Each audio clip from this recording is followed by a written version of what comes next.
Hello friends, आप सबका फिर से ओनो स्टडी पे हार्दिक स्वागत है। तो आप जैसे हमने 3 प्रैक्टिस सेट एसएससी जीडी के आप इससे पहले कर लिए हैं, आज हम करेंगे एसएससी जीडी का चौथा प्रैक्टिस सेट। तो जिस तरह से पहले आपने इससे पहले मेरा तीसरा प्रैक्टिस सेट देखा होगा, मुश्किल से हम क्वेश्चन पढ़ रहे थे, 10 से 15 सेकंड में हम आंसर निकाल लेते हैं। उसी तरह से आज हम 10 से 15 सेकंड में पूरे के पूरे सारे क्वेश्चनों के आंसर निकालेंगे। किसी भी क्वेश्चन में क्वेश्चन पढ़ना है और 10 से 15 सेकंड से ज़्यादा नहीं लगाना। पूरे एसएससी जीडी का एग्जाम जब कल से चालू होगा, हमें 15 मिनट में सारे के सारे 25 क्वेश्चन मैथ्स के सॉल्व कर देने हैं। बाकी बचे हुए 75 मिनट्स आप डिवोट करो बाकी सब्जेक्ट्स को, मुझे उससे मतलब नहीं है। मुझे इस बात से मतलब है, मुझे अपना मैथ्स 15 मिनट में खत्म कराना है। ठीक है, तो आज हम चौथा प्रैक्टिस सेट चालू करते हैं। ये 1 मार्च 2019 की शिफ्ट 2 का पेपर है, हम इसे चालू करते हैं। चलो तो टाइमर लगा लेते हैं दोबारा से। ये मैंने टाइमर लगाया,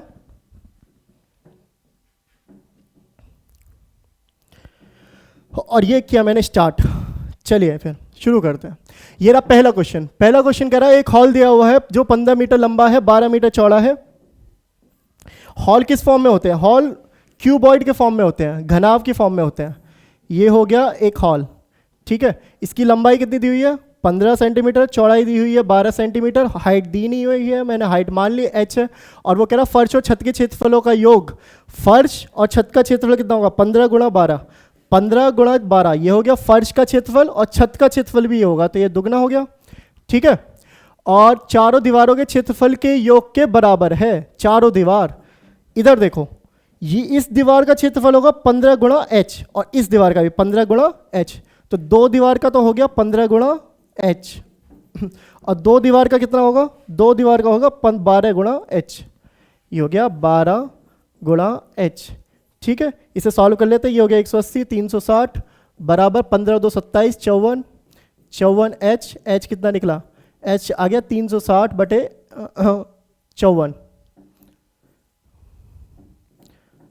54, ये हो गया 360 बटे में 54, मतलब 20 बटा 3, ये आ गया h। ठीक है, हाइट आ गई 20 बटा h। अब मुझसे पूछा हॉल का आयतन बताना है। आयतन होता है लंबाई गुणा चौड़ाई गुणा ऊंचाई। लंबाई कितनी? 15 गुणा 12 गुणा 20 बटा 3, कितनी आ जाएगी? ये आ जाएगा 15 12, 3 गया 5, 1200। ऑप्शन बी इसका सही आंसर है। ठीक है, नेक्स्ट क्वेश्चन देखो। मामला ए, दुकान में लाभ लागत का 340% है। तो मैंने मान लिया लागत 100 है। अगर लागत 100 है तो लाभ कितना है? 340। विक्रय मूल्य कितना हो गया? 440। विक्रय मूल्य हो गया 440, किसमें? मामला ए में। आगे कह रहा मामला बी में लागत 32% बढ़ जाती है। अब एक नया मामला बी बनाया, उसमें जो लागत है वो 32% बढ़ गई। जो 100 की 32% बढ़ी, कितनी हो गई? 132। नई लागत हो गई 132। वो कह रहा विक्रय मूल्य स्थिर रहता है। विक्रय मूल्य अभी भी 440 है। विक्रय मूल्य स्थिर रहता है, तो अब विक्रय मूल्य का कितने प्रतिशत लाभ है? तो विक्रय मूल्य का कितने प्रतिशत लाभ है? तो लाभ यही हुआ ना, 440 में से लागत घटा दो, और 440 मल्टीप्लाइड बाई 100, इतने प्रतिशत लाभ है। इसे सॉल्व कर लेंगे और ये सॉल्व करके आ जाएगा 70%। ठीक है, ऑप्शन बी। नेक्स्ट क्वेश्चन देखो। 1 से 80 तक की संख्याओं में कितने प्रतिशत संख्याओं में इकाई का अंक 1 से 9 है? 1 से 10 के बीच में कितनी संख्याओं में होता है? 2, 1 और 9। 1 से 11 के बीच में कितनी संख्याओं में है? 11 और 19, 2। 11 से लेके 1 से 11 नहीं, 11 और 20। 21 और 30 के बीच में कितनी संख्याओं में? 2। ऐसे ही मतलब हर 10 में 2 2 2, मतलब 8 तक जाना है तो 8 दूनी 16। तो 16 संख्याओं में इकाई का अंक 1 है या 9 है? 16 संख्याओं में इकाई का अंक 1 है या 9 है, ये समझ आया? अब देखो टोटल कितनी संख्या है? 80।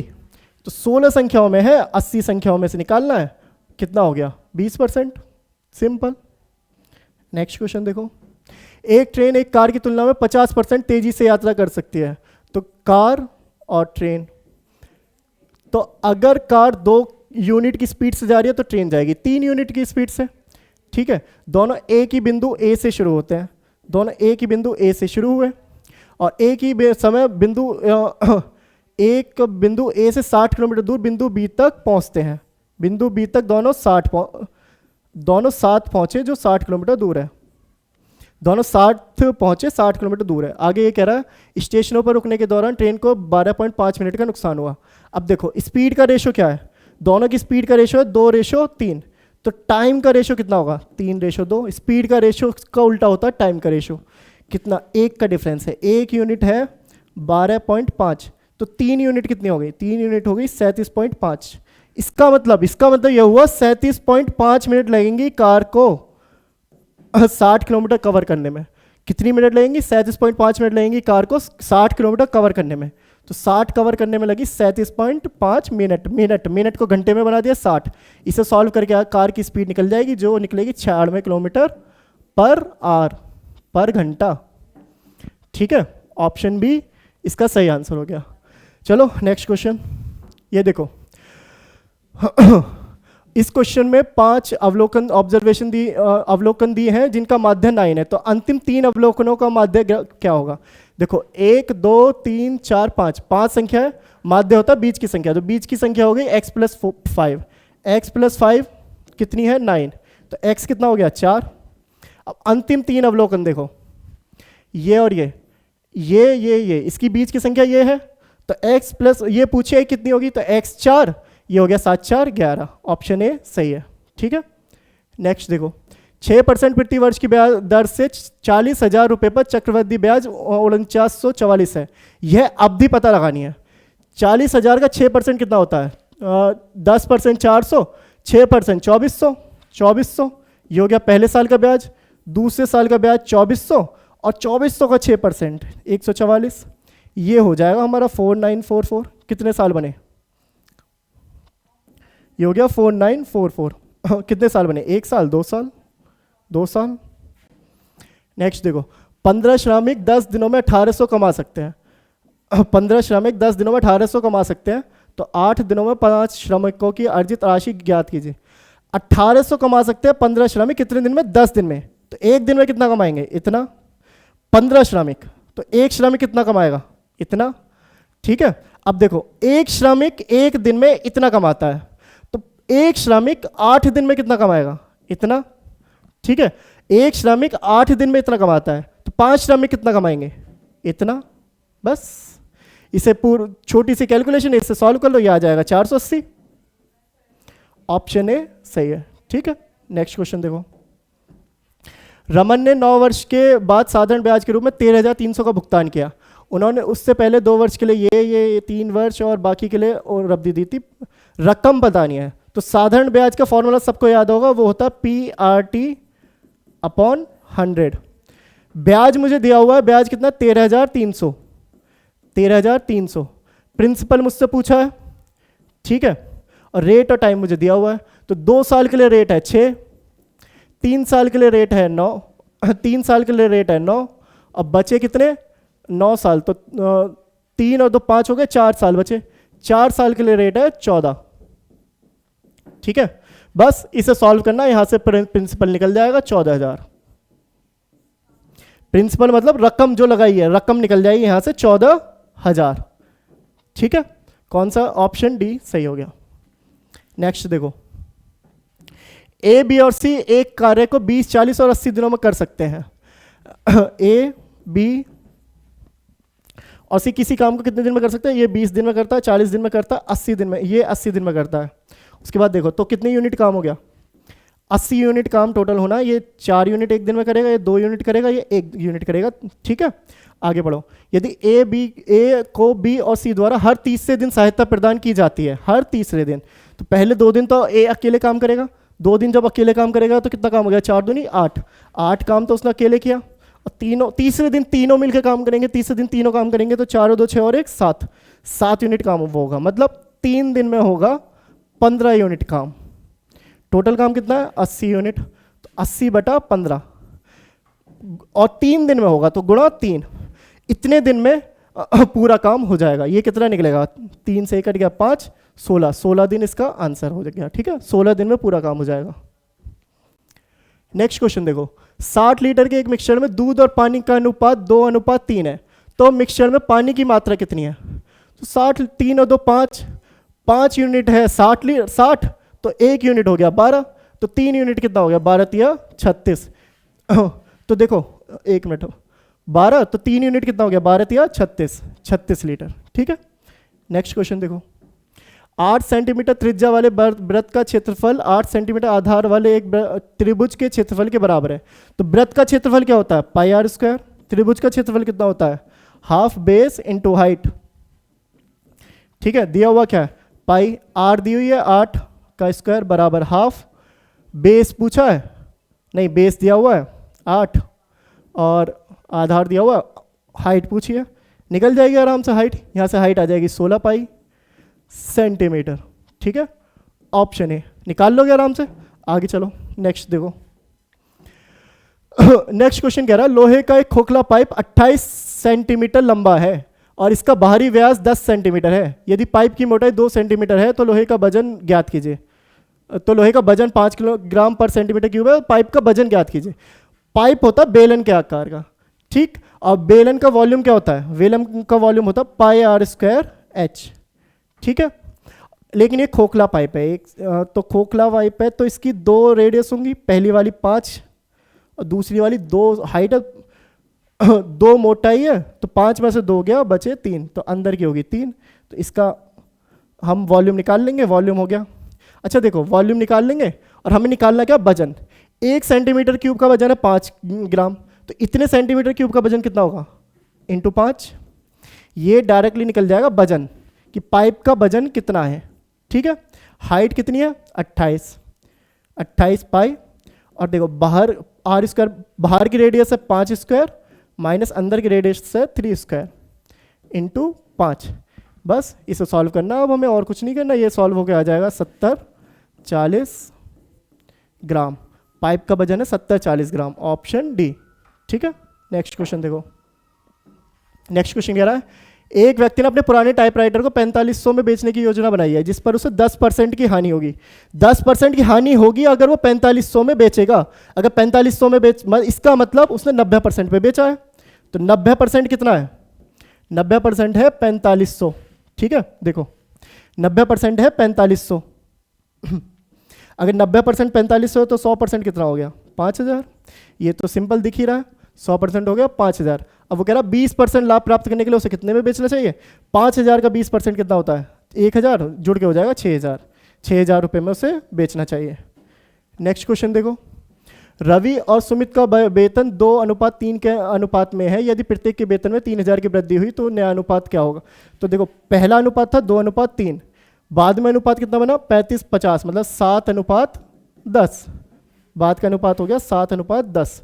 नया वेतन पता लगाना, तो मान लो तो पहले 2 था, मैंने मान लिया x है रवि का वेतन, ठीक है, 2x, और बढ़ा कितना उसके बाद 3000 बढ़ गया, तो 3000 अपॉन में रवि का वेतन हो गया 2x प्लस 3000 बराबर अनुपात, नया अनुपात कितना है 7:10।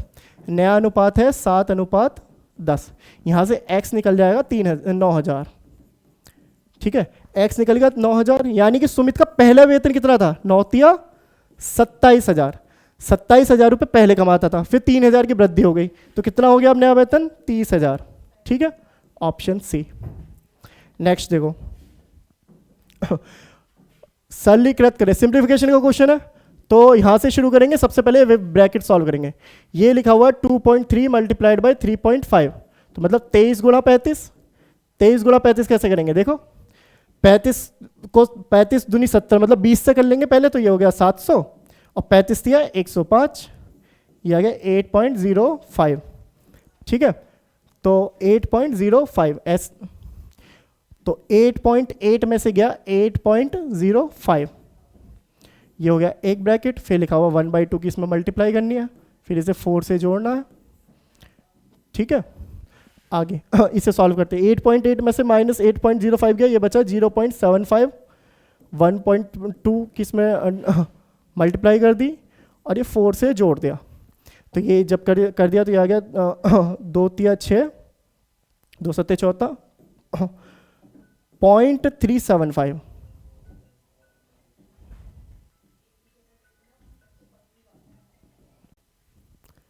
ये हो गया 0.75। ठीक है, अब 4 इससे 4 से जोड़ना, ये हो गया 4.375। 5। बस अब क्या करना है, इसे 8.65 में से माइनस कर देना। 8.65 में से जब इसे माइनस कर दोगे, ये आ जाएगा 4.275, ऑप्शन ए। ठीक, नेक्स्ट क्वेश्चन देखो। यदि कोई व्यक्ति 10 किलोमीटर प्रति आवर की बजाय 15 किलोमीटर प्रति घंटा की गति से जाता है तो वो 25 किलोमीटर अधिक चला होता। अगर 10 की जगह 15 से जाता है तो वो कितना 25 किलोमीटर दूर अधिक चला होता। तो 10 की जगह 15, मतलब 5 किलोमीटर प्रति घंटा की स्पीड से ज़्यादा जा रहा है वो। 1 घंटे में 5 किलोमीटर ज़्यादा जा रहा है, तो 25 किलोमीटर कितनी देर में ज़्यादा जाएगा? 25 किलोमीटर वो 5 घंटे में ज़्यादा जाएगा। इसका मतलब वो 5 घंटे चला है। 10 की स्पीड से वो 5 घंटे चला है, तो कितना चलेगा? 50 किलोमीटर। डायरेक्टली आंसर बिना लिखे 50 किलोमीटर इसका आंसर आ जाएगा। ठीक है, नेक्स्ट क्वेश्चन देखो। फिर से सिंप्लीफिकेशन का क्वेश्चन है।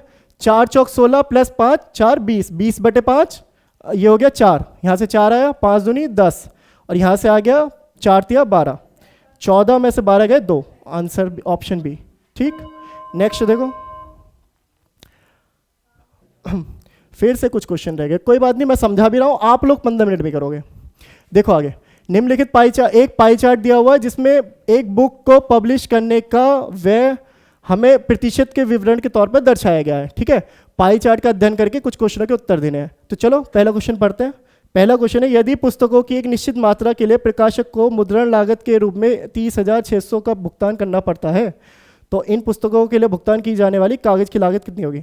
मुद्रण लागत कहाँ है? प्रिंटिंग कॉस्ट, मतलब प्रिंटिंग कॉस्ट कितनी है? 20%। इसका मतलब वो 20% पे कर रहा है, इसका मतलब 20% है 30,600, और भुगतान कागज की लागत कितनी है? पेपर कॉस्ट है 25%, तो 25% पूछा है, तो 20% है 30,600, 1% हो गया 30,600 बटे में 20, तो 25% कितना हो गया?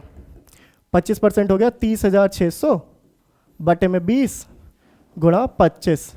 ठीक है, ये आ जाएगा 38,250, ऑप्शन सी आंसर। ठीक है, नेक्स्ट क्वेश्चन देखो। वह सबसे बड़ी संख्या ज्ञात करें जिसके द्वारा 47, 95, 187 को विभाजित करने पर प्रत्येक मामले में समान शेषफल रहे। सबसे अच्छा ऑप्शन ही चेक कर लेते हैं इस क्वेश्चन में। इस क्वेश्चन को करने का सबसे अच्छा तरीका ऑप्शन चेक कर लेते हैं। देखो 13 दूनी 26, 13 3 39, 39 से क्या, तो ये यहाँ 8 का रिमाइंडर आएगा, 13 7 91, यहाँ 4 का आएगा, ये आंसर नहीं है। 9 वाला देखो, ये हो गया 9 पंजे 45, मतलब 2, और 9 से 9 की 10 से करेंगे 90, मतलब 5, ये भी आंसर नहीं है। नेक्स्ट देखो, ये दोनों आंसर नहीं है। नेक्स्ट देखो 7 से करते हैं। 7 छिंग 42, 5, और 7 एकम 7, 7 ते 21, मतलब यहाँ आ जाएगा 4, ये भी आंसर नहीं है। तो आंसर यही है, एक बार चेक कर लो। 4 से ये आएगा 3, इससे करेंगे यहाँ भी 3 और यहाँ भी 3, तो आंसर है 4। ठीक है, आगे बढ़ो। नेक्स्ट क्वेश्चन देखो, पुस्तक पर रॉयल्टी कागज की लागत से कितने प्रतिशत कम है? तो ये पिछला बार ग्राफ वाला क्वेश्चन था, जहां से मैंने लिख लिया है कि रॉयल्टी 15% थी, कॉस्ट थी 25%। अब मान लो किसी भी बुक को पब्लिश करने में 100 रुपये लगते हैं। ठीक है, मैंने मान लिया बुक को पब्लिश करने में 100 रुपये लगते हैं, तो रॉयल्टी कितनी हो गई? 15 रुपीज़। 15 रुपीज़ की रॉयल्टी देनी है, और पेपर की कॉस्ट कितनी है? कागज की लागत है 25, मतलब 25 रुपीज़। अब उसने पूछा पुस्तक पर रॉयल्टी कागज की लागत का कितने प्रतिशत कम है? कम कितना है? 10%। किसका? किस पे? कागज की लागत पे। कागज की लागत कितनी है? 25, गुणा कर दिया 100 से, 25 से कम 25, 25 चौका 100, कितना आ गया? 40%, ऑप्शन सी। ठीक, आगे बढ़ते हैं। नेक्स्ट क्वेश्चन देखो। नेक्स्ट क्वेश्चन कह रहा है, एक परिवार में 2 दादा दादी, 3 माता पिता, 4 पोते पोतियां हैं। दादा दादी की औसत आयु 65 वर्ष है, माता पिता की औसत आयु 32 वर्ष है, और पोते पोतियों की औसत आयु 8 वर्ष है। परिवार की औसत आयु क्या है? चलो औसत आयु निकालते हैं। दादा दादी की औसत आयु है 65, और 2 दादा दादी हैं। ठीक है, माता पिता की औसत आयु है 32, और 3 माता पिता हैं। उसके बाद पोते पोतियों की औसत आयु है 8, और 4 पोते पोतियां हैं। कुल कितने लोग हैं? 3 और 2 5, और 4 9। ठीक है, इसे सॉल्व कर लेंगे, और ये आ जाएगा 28 2/3 वर्ष। परिवार की औसत आय निकल जाएगी, ऑप्शन ए आंसर। ठीक, आगे बढ़ो। नेक्स्ट क्वेश्चन देखो, वही पाई चार्ट वाला क्वेश्चन वापस आ गया। ये कह रहा बाइंडिंग पर किए गए व्यय के अनुरूपी क्षेत्र का केंद्र कोण क्या है? बाइंडिंग, बाइंडिंग का ये रहा देखो ये पूछ रहा है ये वाला एंगल कितना है, ये वाला एंगल, ये जो एंगल है ये एंगल कितना है, तो ये एरिया है 20%। 360 का देखो टोटल एंगल होता है 360, 360 का 360 का 20%, 20% मतलब इसका 5वां भाग, और 5वां भाग कितना होता है 360 का 72, तो ये एरिया है 72 डिग्री। ठीक है, ऑप्शन सी, ऑप्शन सी हो गया। नेक्स्ट क्वेश्चन देखो, दो संख्या तीसरी संख्या से क्रमशः 25% और 50% अधिक है, दूसरी संख्या से पहली संख्या का अनुपात है। तो देखो मैंने मान लिया तीसरी संख्या तो 100 है, जिससे ये ज़्यादा है, तो दो संख्या है तीसरी संख्या से, तो पहली संख्या हो गई 125, दूसरी हो गई 150, 25 से घाटा 25 पंजे 125, 25 छिक्का 150, 5:6। ठीक है, आंसर डी। नेक्स्ट देखो, राज ने 35% की छूट पर एक नई कुर्सी खरीदी, यदि राज को कोई छूट नहीं मिलती तो राज को 238 रुपए और देने पड़ते। इसका मतलब 238 रुपए की छूट बचाई उसने, कितने रुपए की छूट बचाई, 238 रुपए की। इसका मतलब 35% है 238, 35% कितना हुआ 238, 35% है 238। अब पूछा राज ने कुर्सी के लिए कितना भुगतान किया, 35% की तो छूट मिली, मतलब उसने भुगतान किया 65%, 65% उसने भुगतान किया, 35% है इतना, उसने पूछा 65% निकालो, तो 65% होता है 238, 35 को डिवाइड कर दो और 65 को मल्टीप्लाई कर दो, बस ये निकल जाएगा कि राज ने कितना दिया था, ये आ जाएगा 442, ऑप्शन बी करेक्ट हो जाएगा। ठीक है, आगे बढ़ो, नेक्स्ट क्वेश्चन, और लास्ट क्वेश्चन है ये, लास्ट क्वेश्चन देखते हैं। 11 सदस्यों वाली क्रिकेट टीम के कप्तान की आयु है 28 वर्ष, कप्तान की आयु है 28 वर्ष, विकेट कीपर 4 वर्ष बड़ा है, मतलब विकेट कीपर की आयु हो गई 32 वर्ष। आगे कह रहा है इन दोनों को छोड़ दिया जाए तो बाकी खिलाड़ियों की औसत आयु पूरी टीम की औसत आयु से 2 वर्ष कम है, तो मैंने मान लिया टीम की औसत आयु अगर x है तो बाकी 9 खिलाड़ियों की औसत आयु हो गई x-2। ठीक है, टीम की औसत आयु क्या है वो पता लगाते हैं। चलो देखो, टीम की औसत आयु अगर x है और 11 खिलाड़ियों की औसत आयु अगर 11x होती है तो 11 खिलाड़ियों की कुल एज, टीम की औसत आयु x है तो 11 खिलाड़ियों की कुल एज कितनी होगी 11x, और कुल एज टोटल जोड़ते हैं, एक की एज मुझे पता 28, एक की 32, दोनों को जोड़ दिया 60, प्लस बचे 9 खिलाड़ी, 9 खिलाड़ियों की औसत एज इतनी है, मतलब 9 मल्टीप्लाइड बाई x-2। ठीक है, यहाँ से x निकल जाएगा जो कि है हमने मानी टीम की औसत आयु, वही उसने पूछा टीम की औसत आयु, तो यहाँ से x आ जाएगा 21। ठीक है, ऑप्शन सी सही आंसर हो जाएगा। तो 15 मिनट का हम अपना बैरियर तो चूक गए, क्यों, क्योंकि मुझे समझाना भी होता। 15 मिनट का बैरियर आप लोगों के लिए है, क्योंकि एसएससी जीडी आपको देना है, एग्जाम में आपको बैठना है, आपको समझाना नहीं है, आपको वहाँ सॉल्व करना है। तो अभी घर पे प्रैक्टिस कीजिए और विद इन 15 मिनट सारे के सारे क्वेश्चनों को दोबारा सॉल्व कीजिए और 15 मिनट में सारे क्वेश्चनों को सॉल्व करके वापस आइए। ओके, हम और अब मिलते हैं अगले प्रैक्टिस सेशन के साथ। बहुत जल्द अगला प्रैक्टिस सेशन आने वाला है, इसकी आप प्रैक्टिस कर लीजिए। और अगर आपको वीडियो अच्छा लगा हो तो आप हमारे चैनल को लाइक कीजिए, सब्सक्राइब कीजिए और अपने दोस्तों को बताइए, शेयर कीजिए। मिलते हैं प्रैक्टिस सेशन 5 में। Okay, thank you so much.